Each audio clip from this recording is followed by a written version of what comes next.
So welcome in everyone. I am Bhante Varrapanyo. I'll be giving the Dhamma talk and sharing today.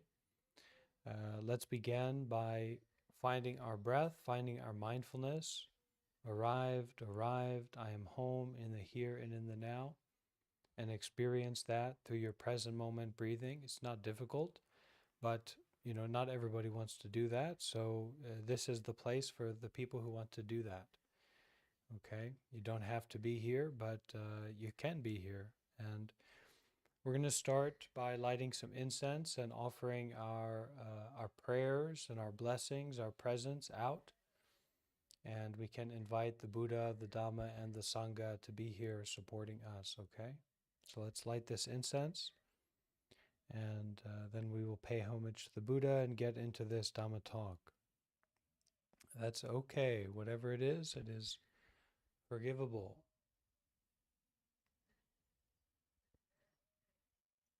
Okay.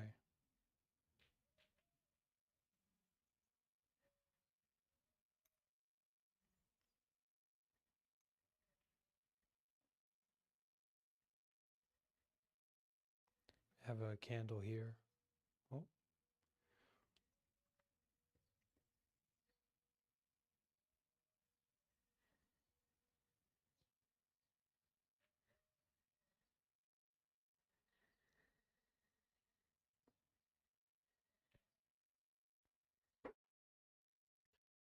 Namo tassa bhagavato arahato samma sambuddhassa. Namo tassa bhagavato arahato samma sambuddhassa. Namo tassa bhagavato arahato samma sambuddhassa. Buddham, Dhammam, Sangham, Saranam Gacchami. Welcome everyone. Today we are going to look at the early Buddhist texts. We're going to be examining together the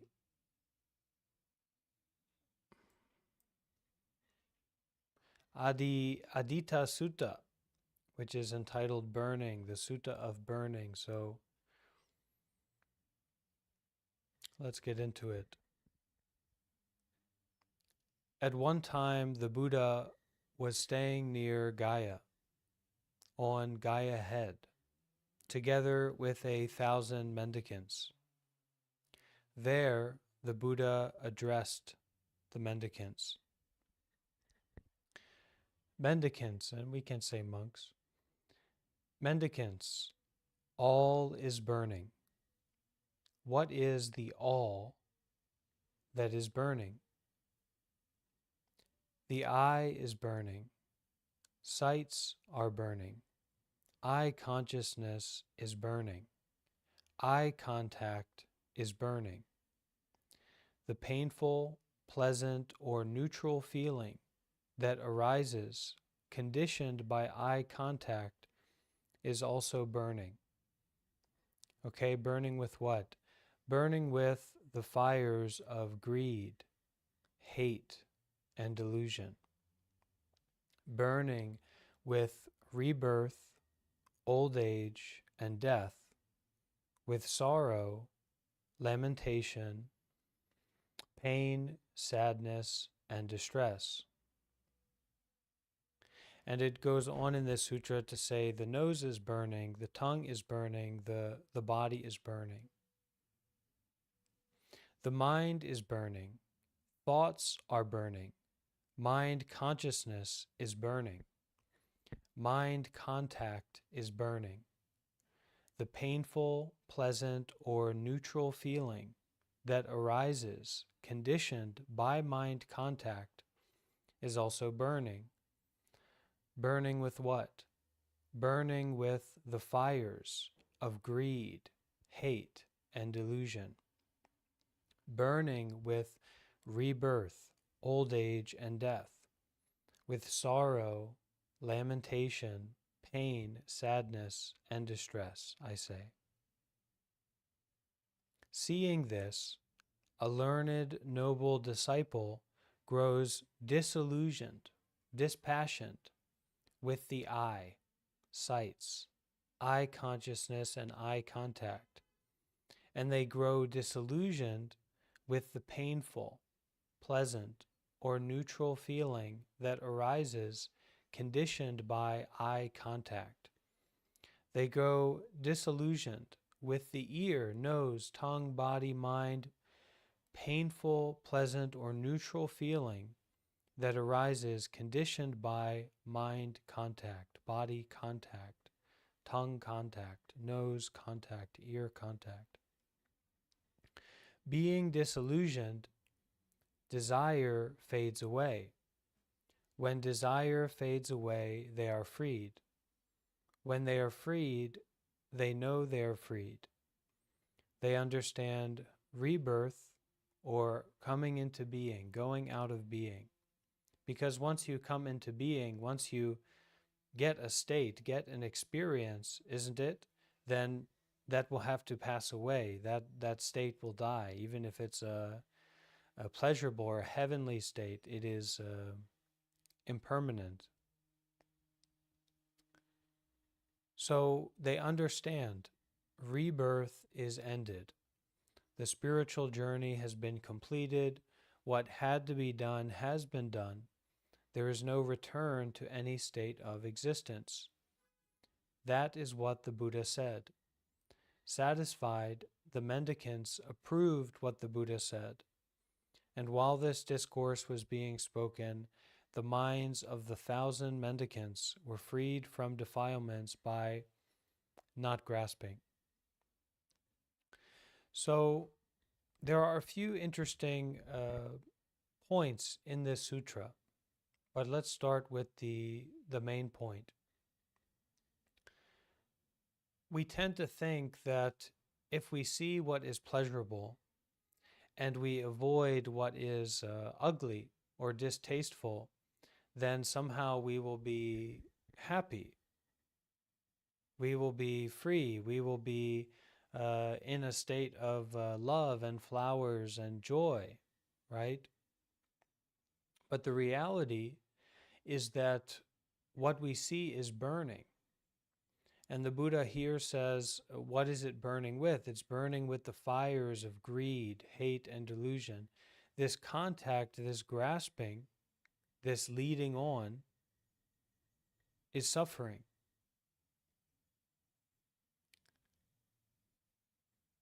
Now, I would say that these phenomena, what we see in the eyes, what we hear in the ears, what we taste, what we feel in the body, that it is burning with impermanence, right? It is burning with unsatisfactoriness.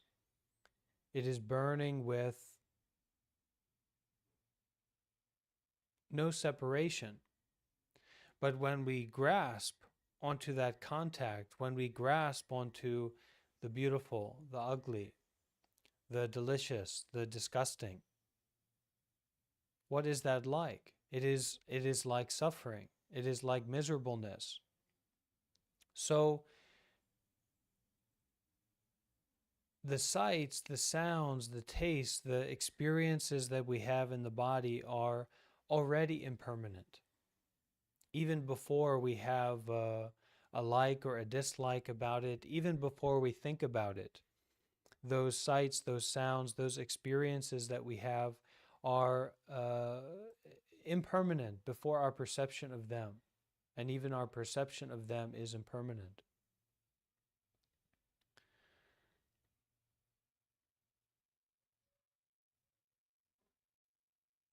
So the solution is to detach. The solution is to stop grasping, stop chasing, stop seeking, stop this following along, right? And to kind of put a stick in the wheel, to put a metal pipe in the wheel of these gears of getting and losing, fame and disrepute, pleasure and pain, and neutrality. And so in this, the eyes, the ears, the nose, what we think about in that it is unsatisfactory, in that it is impermanent, in that it does not exist separate from any other thoughts or any other experiences. It cannot be grasped already. It is ungraspable. So it is not the eyes, the ears, the nose, the tongue, the body that are the problem or the issue. The issue is our grasping. So we are not going to solve or to fix or to remedy our situation and our life by getting something in particular, by going somewhere in particular, right? By being someone in particular. Even if that is a monk or a nun or a meditator or a yogi, these are just the means and ways, the skillful avenues in which we can detach from grasping, right? The system that is there to support us to detach.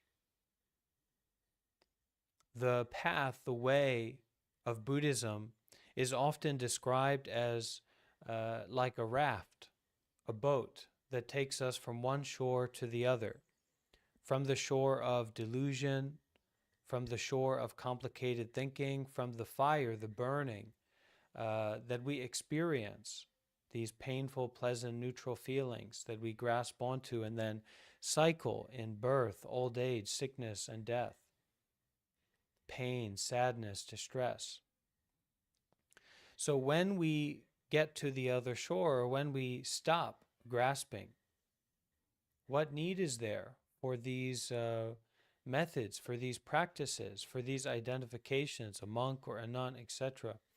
But we learn through meditation, we learn through practicing seriously and not just kind of being flippant about life, and really not being flippant about our own suffering or the suffering of others. But we really consider about it. We really look deeply at it, and then we recognize the kind of situation that we're in. So there's no bypassing going on, right? Oh, I'm free, I'm enlightened, I get it. You don't get it. And you won't know that you don't get it until you stop grasping, you stop getting, you stop clinging. And that will be expressed through your experience of life and also the experience of the community.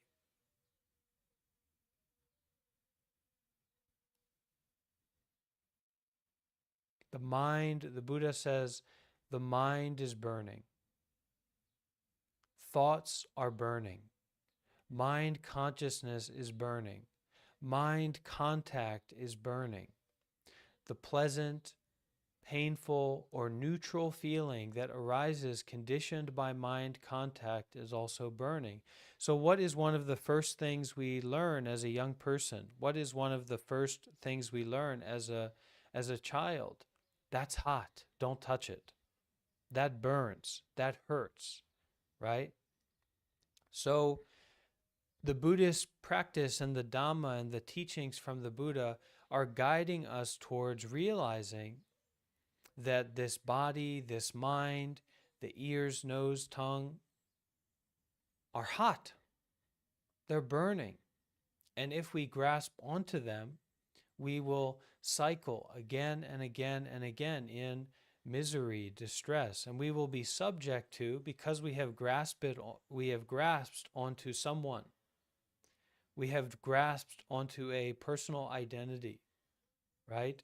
Then we will be subject to that identity going through old age, that identity going through death, that identity going through sorrow, that identity going through all these realms of existence.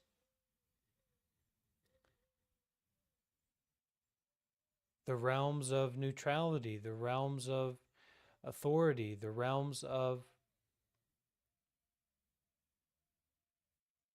panic and all these difficulties, this depression. And so when we don't understand that something is hot and we touch it, it burns us, and then we learn at that point. So we all have a little bit of Dhamma in us. We all have a little bit of wisdom in us. But when we keep touching that which is hot, we keep getting burned. right? And we open ourselves up to more complicated situations in terms of the grasping mind, the poison of the grasping mind. And so this body and this mind that we need to use, it's like a part of the raft, this human body, it's very precious, right? So this mind and body that is our raft, our way to get to the other shore, a part of it, a tool that we use, is sick. It's unstable. It is locked into distress, so that we couldn't to listen to the Dhamma. We couldn't practice to mend our wounds. We couldn't keep ourselves from continuously touching, grasping onto what is hot, what burns us, what causes us to suffer so deeply, so consistently. The mind is burning. Thoughts are burning. Mind consciousness is burning. Mind contact is burning. The painful, pleasant, or neutral feelings. So, if we see a certain thing, it's pleasant. It's beautiful. If we see another thing, it is painful or it is ugly. If we see another thing, it is neutral. And then we are controlled by that feeling, that conditioned feeling, when we have contact with this phenomena, that maybe it's a thought, maybe it's a sight. And this conditioned state means that we are burning. It's like we've put ourselves in a fire. We're burning with rebirth, coming into being, going out of being, again and again and again and again, all these cycles of our self-identity. And what goes along with that is all these cycles of our depression, our anxiety, our fear.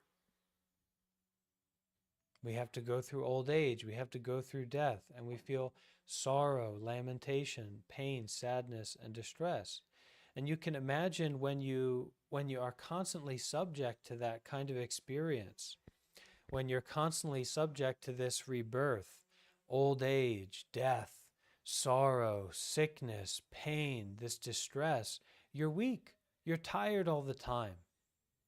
You're using all your energy in just dealing with these wounds that are continuously created through the grasping onto that which is burning, which is the all.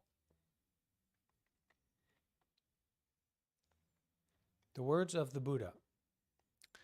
At one time, the Buddha was staying near Gaya, on Gaya Head, in ancient India, together with 1,000 mendicants. There, the Buddha addressed the mendicants. Mendicants, all is burning. And what is the all that is burning? The eyes are burning. Sights are burning. Eye consciousness is burning. Eye contact is burning. The painful, pleasant, or neutral feeling that arises conditioned by eye contact is also burning. Burning with what? Burning with the fires of greed, hate, and delusion. Burning with rebirth, old age, and death, with sorrow, lamentation, pain, sadness, and distress. So the Buddha here is pointing to the weakness, the unskillfulness of grasping onto sense phenomena, right, onto our experiences.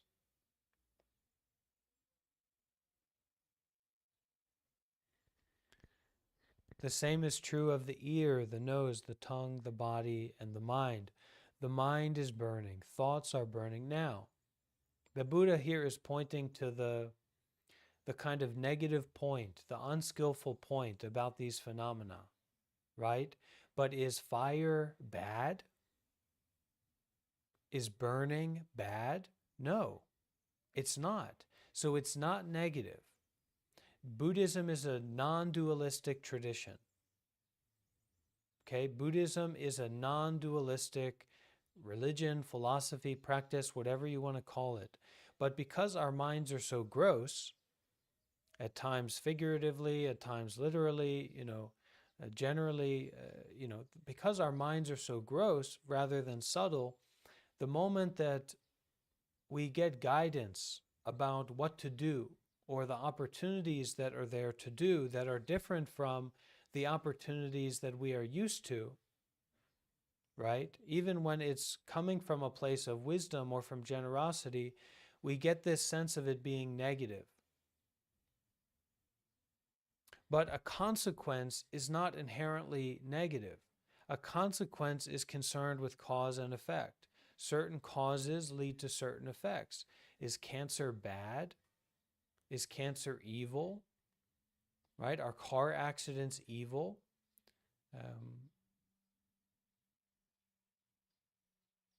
It's cause and effect. So the burning here is not negativity. It's just a reality concerned with our experience. That the mind is burning. And I would say if we take it more from a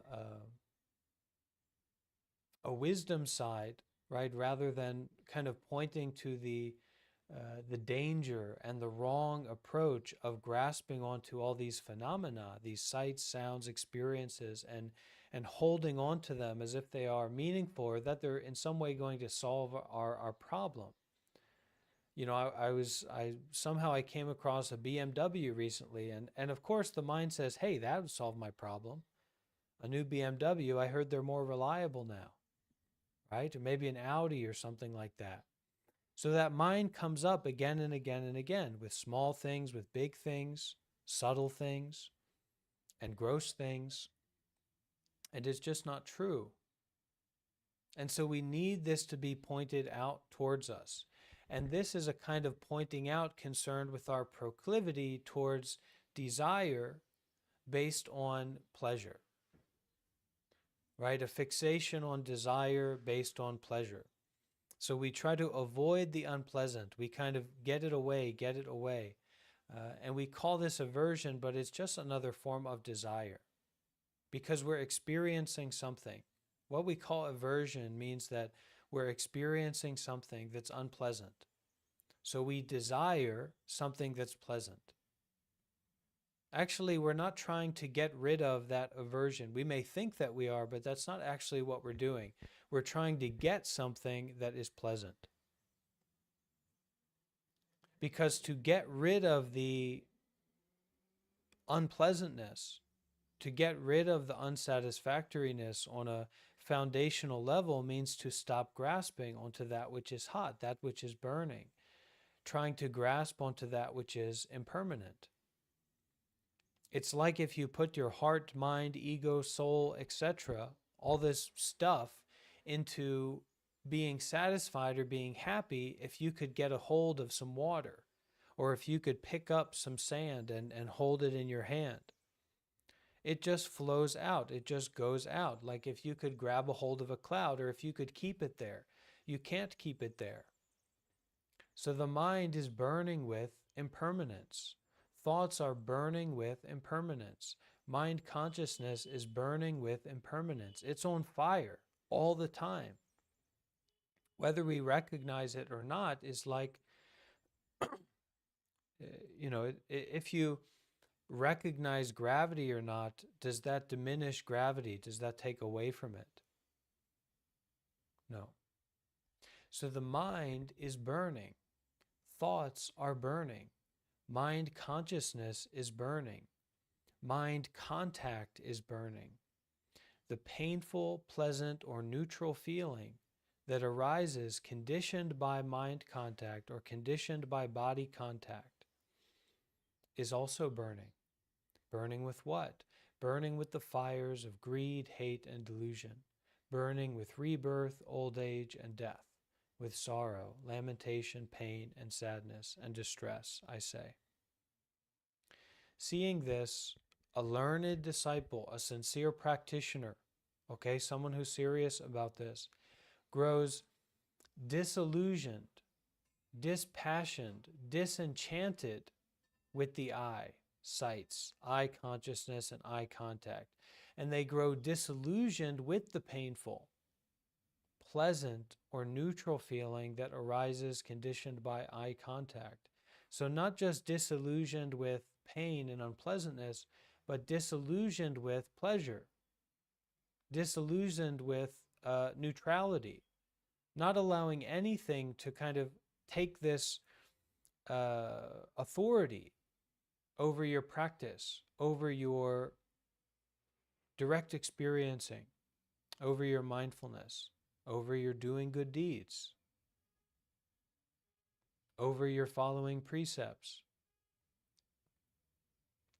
Seeing this, a learned disciple grows disillusioned with the mind, thoughts, mind consciousness, and mind contact. And they grow disillusioned with the painful, pleasant, or neutral feeling that arises conditioned by eye contact, mind contact. And so what this means is that when we can be disenchanted, when we can be disillusioned, these processes can purify themselves, self-purifying, naturally purifying. So what causes the mind to spin out of whack and to tangle and to become so, I'm depressed, I've been depressed for years, I need to see a psychiatrist, I need to do this, I need to do that, is because the mind is, we're not offering the mind the resolution. We're not offering the mind the non-grasping. We're just stuck on the appearances of the mind. We're passionate about the appearances of the mind, the pleasant appearances, the negative thoughts, the neutral thoughts. We're controlled by them. We're tangled in them. And then all these cases, all these conditional sicknesses come up, concerned with our grasping. So this growing disillusion is not to reject. We're not fighting against the mind. We're not trying to silence the mind. In fact, we are free from trying to silence the mind in the same way that we're free from trying to think, or that we're free from trying to do nothing. And this is where the doing only or experiencing only comes in. And the Buddha's teachings, as philosophical or moral or ethical that they may seem, we want the spiritual special stuff. We want the ultimate. We want the transcendental, spiritual, chakra aligned, kundalini, blast off to the 8th chakra of Saturn, right? And that's okay. But what we need to understand is that the Buddha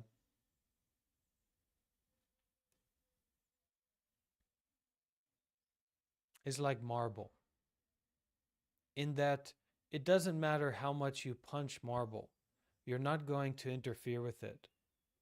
And so the Buddha knows what to do, period. The Buddha is sure. The Buddha is complete. Are you sure? Are you complete? Are you like marble?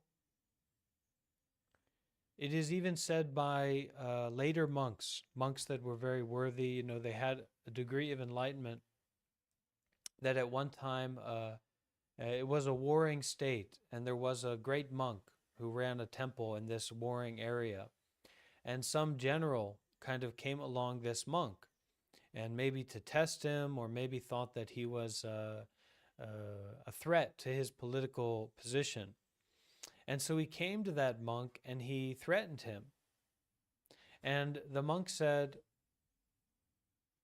"What will you do if your sword goes right through me, but it does not cut?" Something like that. So much as to say that even a sword going through your belly, even your head being cut off from your head, would be non-interference, would be nothing. And so that is also why it is said that when the Buddha died, right, when Siddhartha Gautama, the Buddha, died, he didn't die. He entered parinibbana. He was enlightened. So what made the Buddha the Buddha? The Buddha's eye was everything already. And that was realized fully, completely. That's who the Buddha was. That's why the Buddha was able to teach in the way that he did. That's why the tradition, the Shakyans, continue to this day. He was free from birth and death. The body was just a condition. The body was just a coming together of elements, of cause and effect.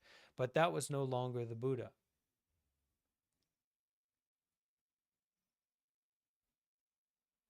So even if we get enlightened in this life with a human body, it will be enlightenment with conditions.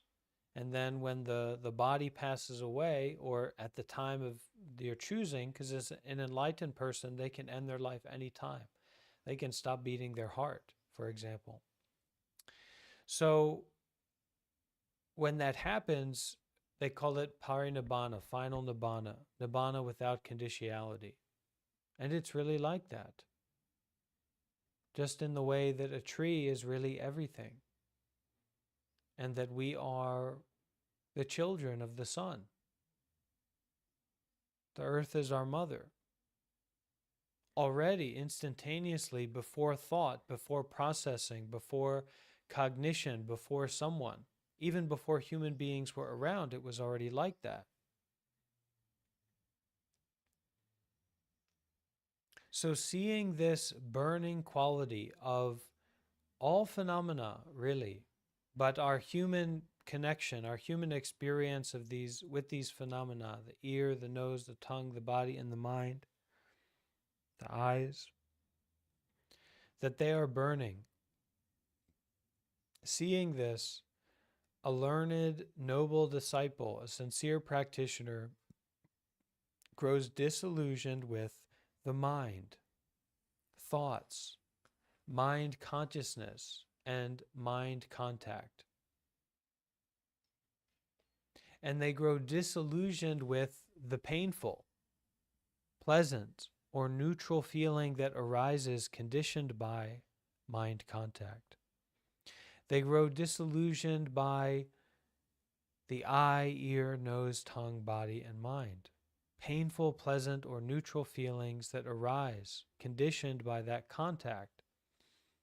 Being disillusioned, being natural for stepping back and no longer considering about stepping anyway. Desire fades away. This I want, this I like, this I don't like fades away. And when desire fades away, they are freed. When they are freed, they know they are freed. They understand rebirth has ended, the spiritual journey has been completed, what had to be done has been done. There is no return to any state of existence. So when the Buddha teaches like this, and all the collected teachings of Buddhism, the absolute is never left out. But in the same way that the final destination may be a mountain peak that exudes rainbows, why not? Or a mountain peak that has an incredible hot spring on top of it. I mean, that's possible. So even though that may be the final destination, the most wonderful destination, how do you get there? Step by step.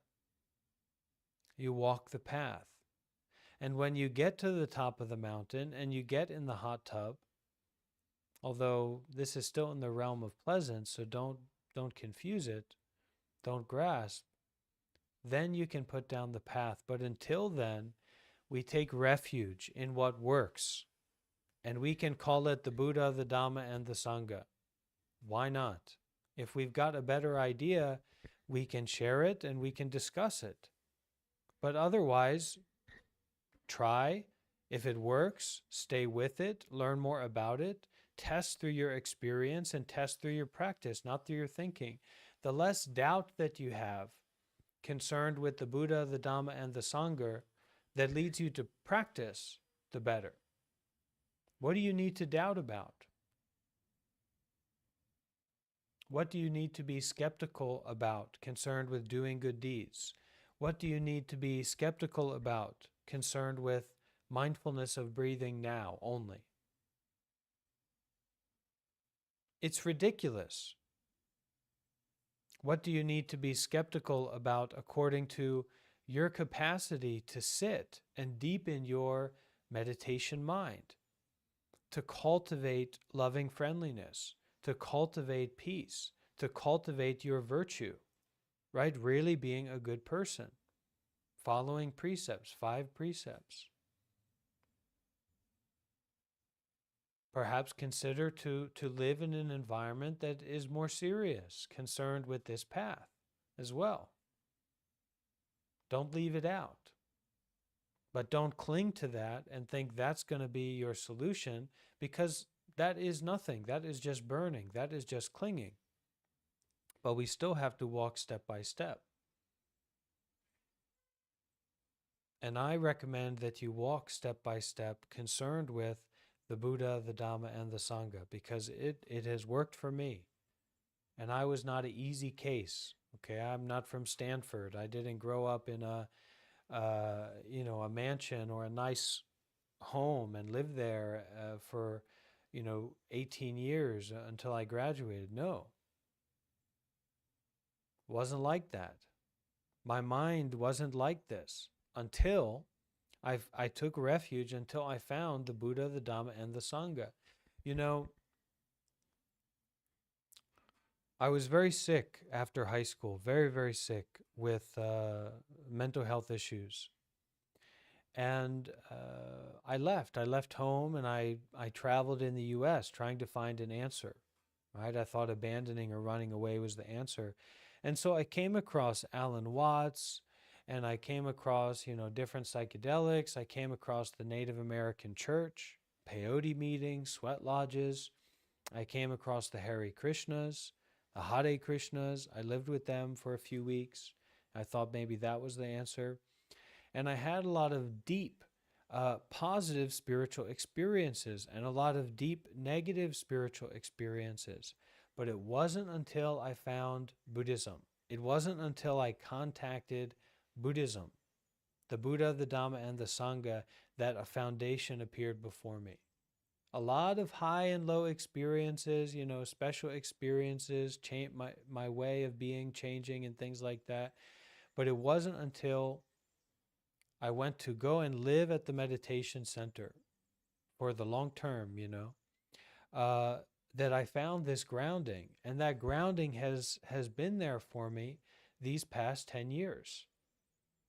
I've had ups, I've had downs, I've had strong points, weak points. And when are my strong points? Well, it's when I'm staying close and concerned with the Buddha, the Dhamma, and the Sangha. When I'm staying close and concerned with Dana, Sila, Samadhi, Panya.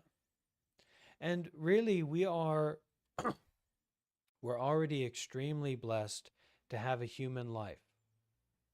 But to have a state of mind, to have the causes and conditions where we can gather together as a Sangha, where we can listen to the Dhamma, where we can recollect the Buddha.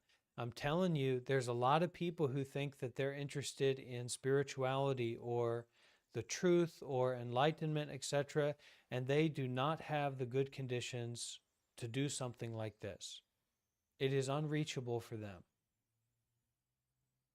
So gratitude, and yes, feel as comfortable as you can, but also you should to feel the responsibility as well. And you should try to take responsibility, and you should practice seriously. Also concerned with this Sangha, this community, and this community as under the umbrella of Tabarwa, it's one of a kind, really. So it all comes together. This Dhamma is not concerned with philosophical teachings. Of course, there's a philosophy that can be extracted from the Dhamma, from the Buddhist teachings, but that's not what it's about. It is a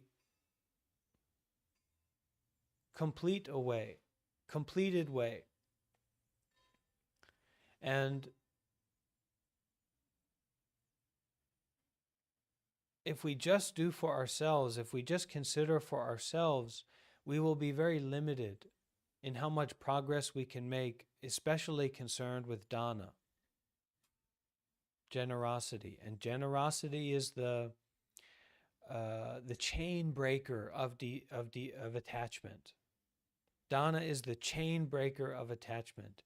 You get out there and you donate, you volunteer, you share your body and mind. You give it up, you give it away, you put it out there. And we may not have in our modern society, our American society, the good conditions for that, right? Where am I going to volunteer, and all this bureaucracy and stuff. But this Sangha gives us an opportunity to develop that, not just for ourselves, but for the broader community, all kinds of different people.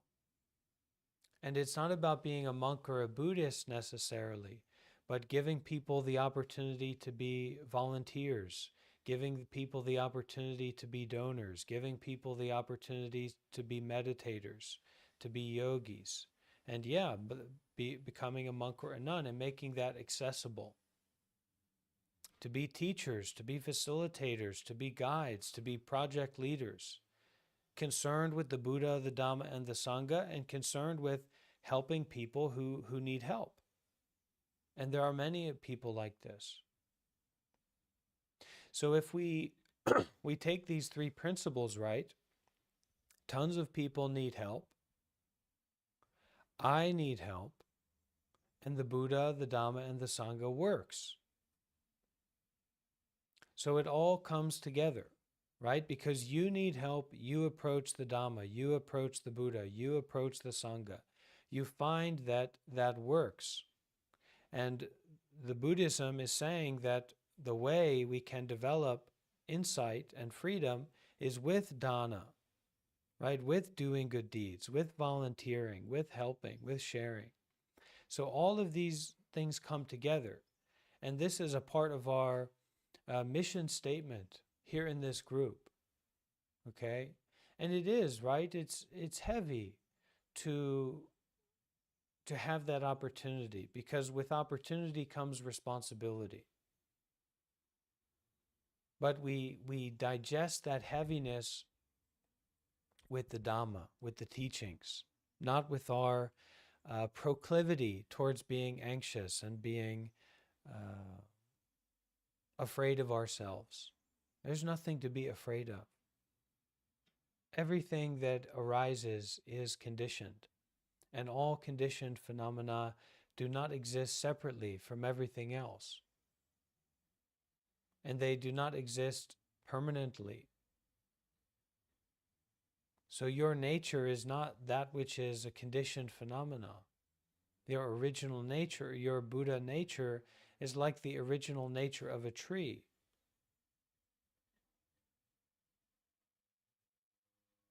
Which is the sun.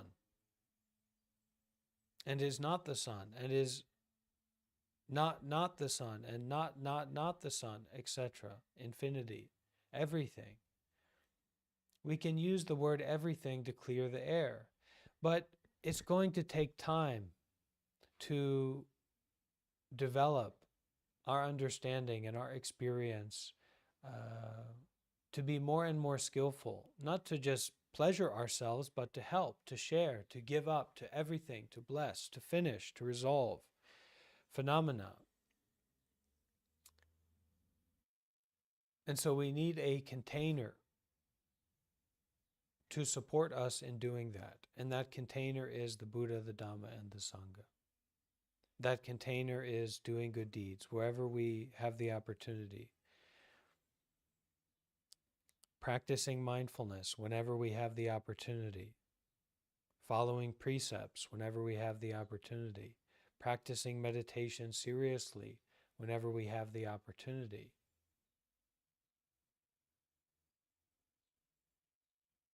And this insight or this key will materialize. And then you will become more and more of a key holder. A key holder of what? A key holder of the resolution. A key holder of the reminder. a key holder of the remembering.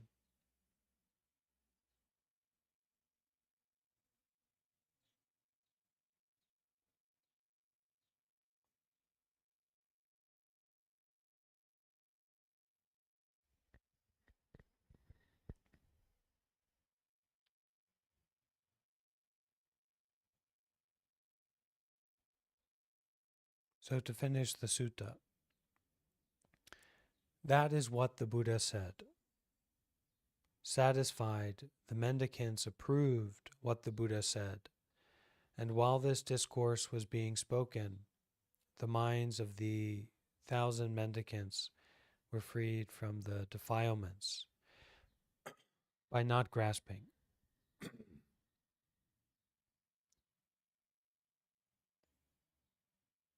Just like as a child, or just like as someone who is confused grasps onto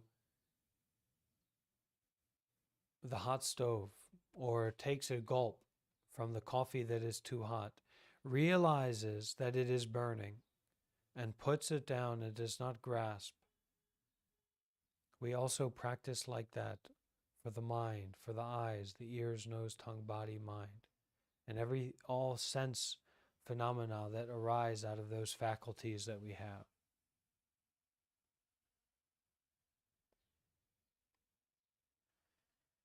Okay, that's our sutta for today, and we'll open it up for any questions that people have. And if you want to share anything that you got from the sutta, you're welcome to do that as well.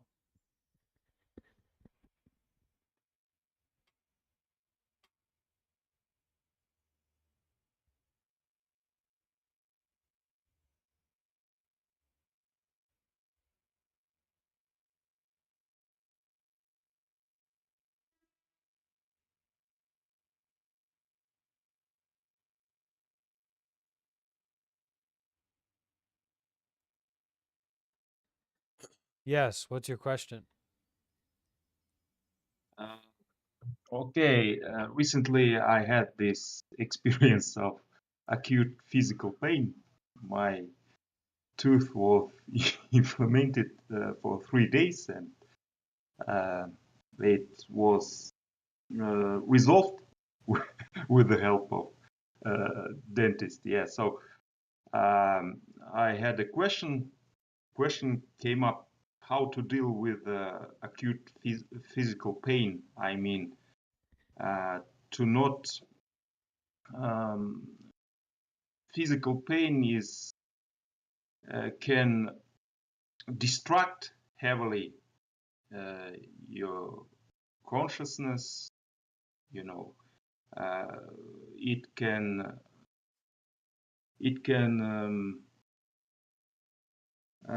become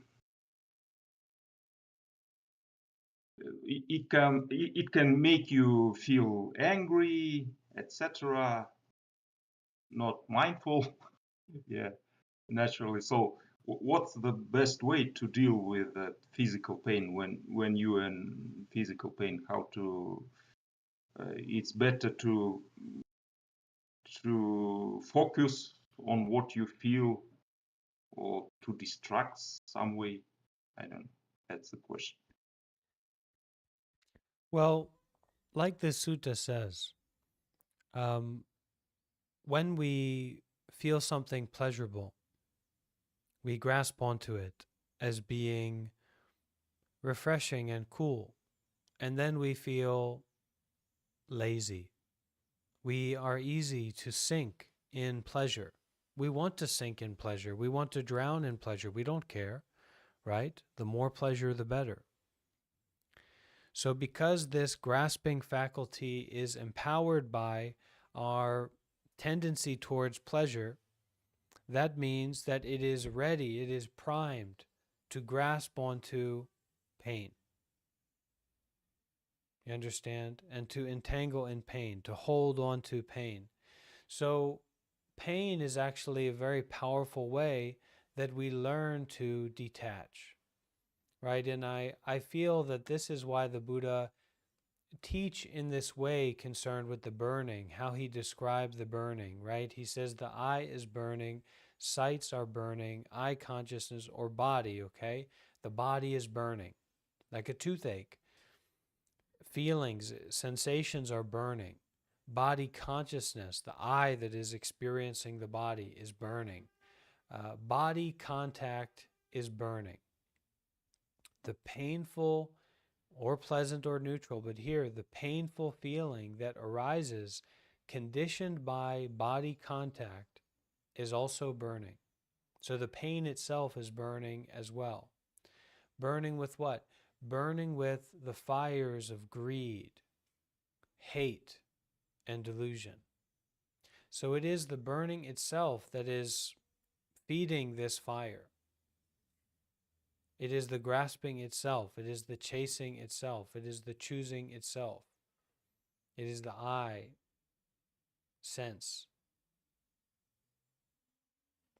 And burning with rebirth, old age, and death, with sorrow, with lamentation, pain, sadness, and distress. So the problem is that we think pain is the problem. Pain isn't the problem.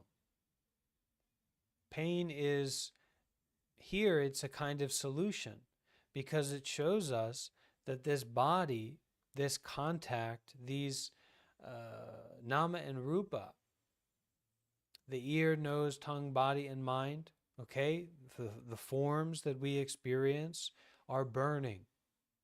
They are on fire already. Okay? The pleasure is also on fire, because what happens? You have your pleasurable experience, and then what? You cycle again and again and again and again, the same day. It seems like the same person, but actually you're just in the same environment. You've just set up the causes and conditions, seems that way, to kind of be stuck to everything around you. So you feel like you're generally the same person because you are stuck in grasping onto the fire. So all progress is just burned up. All development is just burned up because you keep grasping onto all these things that are just a fire, not reliable, not worthwhile to grasp onto. So the body is burning already. The body feelings are burning already. Body consciousness is burning. Body contact is burning. The painful, pleasant, or neutral feeling that arises conditioned by body contact is also burning. Burning with what? Burning with the fires of greed, hate, and delusion. Okay, our body doesn't look a certain way, we become delusional about it, whether it's good or bad. You understand? Your body's very beautiful. People become delusional. You have some success in your business. You burn with greed. Now you're a greedy person, right? Me, my, I. Do for myself, do for my family. And of course that hate. Now you're in competition. So because you grasp onto the pleasurable and put the pleasure in this trophy status, right? Pleasure is number one trophy, right? And some people put sexuality there. Some people put weed there. Some people put, their idea of Buddhism there as the number one thing to chase after. Because you put pleasure in this position, guess what is inside the trophy bowl? Pain. You've put pain in the same position. You've given pain victory over you because you let pleasure have victory over you, because you've had neutrality have pleasure over you. So what do we do when we practice generosity? What do we do when we practice dana? What do we do when we donate? What do we do when we volunteer? Right? We have something we're holding on to. How does it feel when you're in great pain? It's like your fist is clenched around something that hurts, that you don't want, right? But it's still clenched. I don't want it. I don't want it. You're holding on to it. You can't do anything about it. So what is dana? Real dana. We're holding on to something that's precious, that we seems like we can't let go of it. We know that it's important. It's me, it's my, it's I, and we give it away. And the special principle, I don't know if it's Buddhist or where it comes from, but we don't just give it away to a homeless person. We don't just bury it in the ground or give it to someone random. We donate, we volunteer, we share, concerned with the Buddha, the Dhamma, and the Sangha. That's the recommendation. So it is already burning. The pleasure is burning. And we're not going to wrap this all up in one meeting. That's why we meet again and again and again and again and again and again, right? Day after day.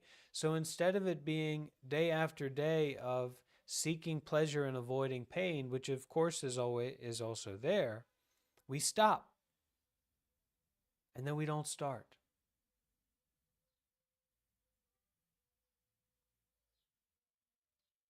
And the grasping can become less and less empowered. We can learn to live in a way that is not to grasp, not to attach, not to hold, not to fixate, but to give away. And then we can give away our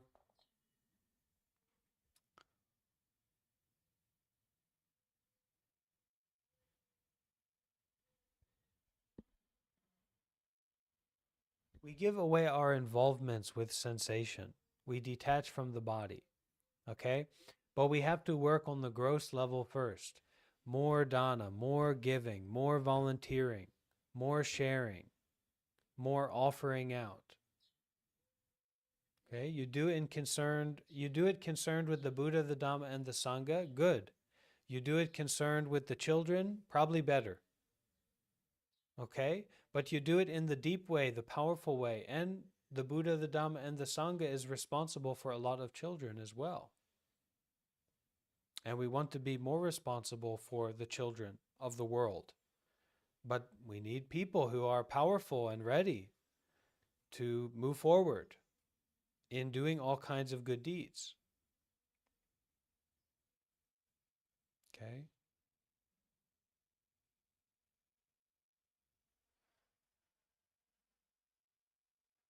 The I is not deathless. The interbeing is deathless. Okay? The pain is not painful. Your grasping creates pain. Your entanglement with sensation creates pain. And when we go down those strong pleasure paths, those strong pleasure pathways, we incite, we leave a burning trail, like a charcoal trail of grasping. And then what else is going to happen? Causing conditions, there's going to be pain. There's a spark of pain. And then that charcoal trail in the mind lights up. And now you're suffering. Now you're in distress. Now you're lamenting.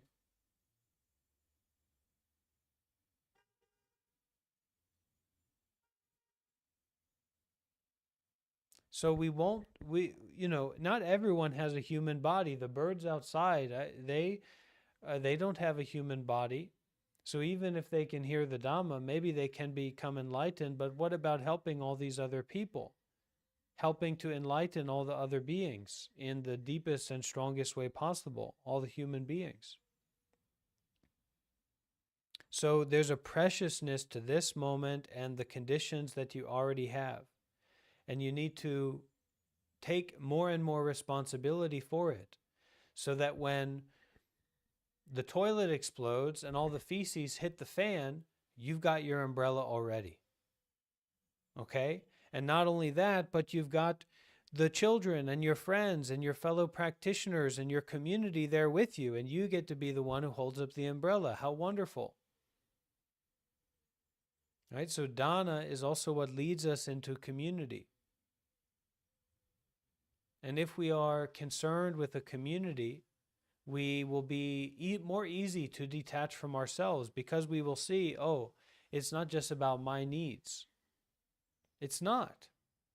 Certainly, if I need to go to the toilet, get out of there. What are you doing in there, washing your hair? Taking too long, right? But it's not just about my needs. And then when that pain comes up, or that pleasure comes up, that seeking comes up, I can also remember, oh, it's not just about this body. It's not just about I, me, or mine. And I'm much less entangled with the bodies and minds of others, but they're very much similar to me. So it gives us this very powerful path to detach from ourselves.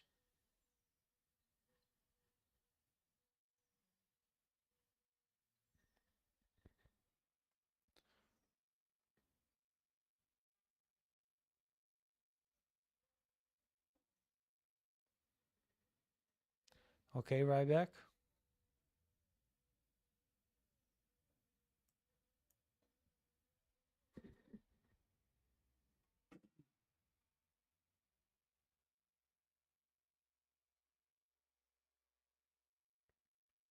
Any other questions or sharing about the sutta?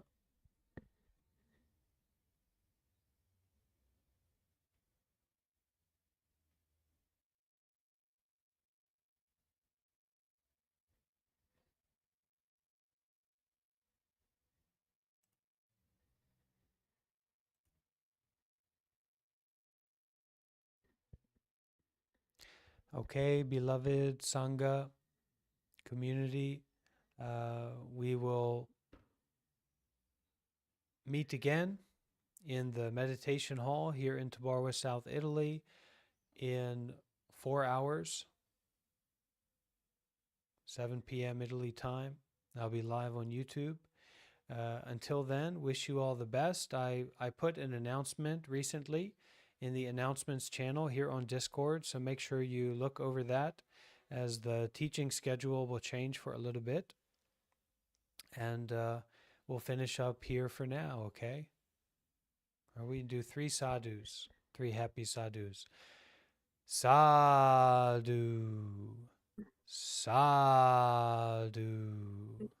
sadhu. Okay. Thank you for being here with me, friends. Take care. Thank you. Bye.